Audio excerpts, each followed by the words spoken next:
Africa దేశంలో ఒక చిన్న అమ్మాయి ఆకాశంలో ఎగిరే విమానాలు చూస్తా అనుకుందట, దేవా నా బ్రతుకులో నేను కూడా కనీసం ఒక్కసారైనా విమానం ఎక్కాలి ప్రభా అని ఆశపడిందట.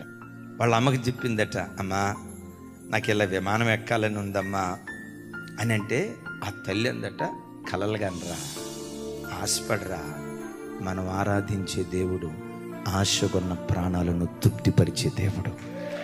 ఎవరినో అడిగిందట, ఎయిర్ హోస్ట్ ఉద్యోగం సంపాదిస్తే ఎక్కటమే కాదు కంటిన్యూస్గా విమానంలోనే తిరగొచ్చు అని చెప్పి మొత్తానికి ఎయిర్ హోస్ట్ కావాలని చెప్పి ఆ విమానయాన సంస్థకు అప్లికేషన్ పెట్టుకొని ఉద్యోగం కావాలంది.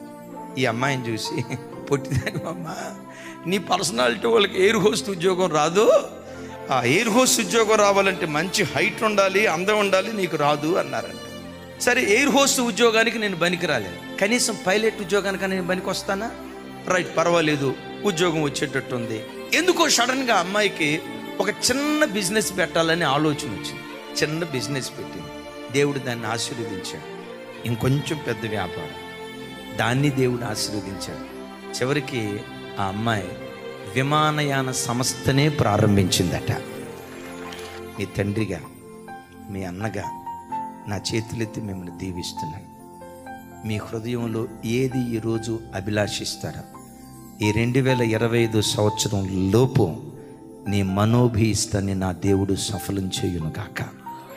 నువ్వెక్కడ నిలబడి సాక్ష్యం చెప్పుదువు గాక.